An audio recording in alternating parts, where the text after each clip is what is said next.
اچھا ٹھیک ہے واہ الحمدللہ استاد جی زی کا ہاں بنا یہ بات زی گئی تھی ارتھ کا یار لکھائی تو صحیح نہیں میں سے پڑھی تے جی دور اینک منا چنستے ہیں جی ہاں اچھا ایشیا ہیا استاد یہ ایک ترجمان ہے چھ ترجمہ یا تشریح ہے تشریح ترجمہ عرض ما پیشار خدا ما کھنو وزی سوچ مطابق ہو سکتا ہے ما غلط تشریح ایک نگ بھی ہوں ترجمہ ایک نگ بھی ہوں ہیا ما معذرت چاہوں ہر کا وزی بھن چکا سوچ چکا سوچ مطابق نے دی چی آیا تو فیس بک کا چلو سمجھ رہا ہوں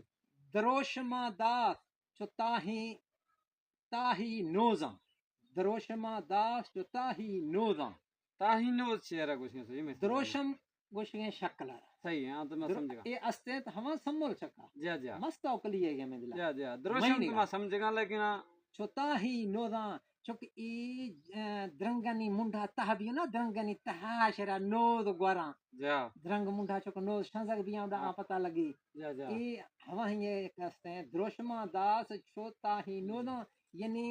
درنگ منڈا چوک نوز با ہور گے دروشما دا گوش سمو ہے دس گے چھم شراں وہ تھنگ میں دیما چھم شراں وہ تھنگ میں دیما اگر لکھا ہی تا سنگ تے ہور گئے تو میں سمجھا تو ورگا میں آ گئے چھم شراں وہ تھنگ میں دیما چھم چمکا چوک دیوا یا گروخ چمکی وہ تھنگ میں دیما تھنگو گشتگی زمانہ قدیم نوا میں نے کہا تھنگو یہ سکہ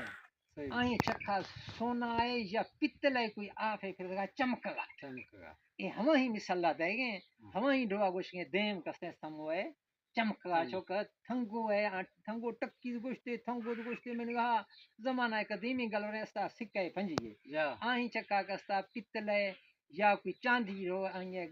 آفے چڑھ گا بالکل چمک بعد مشہور ہے چھم شراں گو تھنگ میں دیما یعنی ہوا ہی ڈوا دیم میں دوست ہے سمو ہے چمک گئے چوکا تھنگو ہے چمک بے میں نے کہا حبیب گشتے یعنی یہ تعریف سمو ہے اللہ حافظ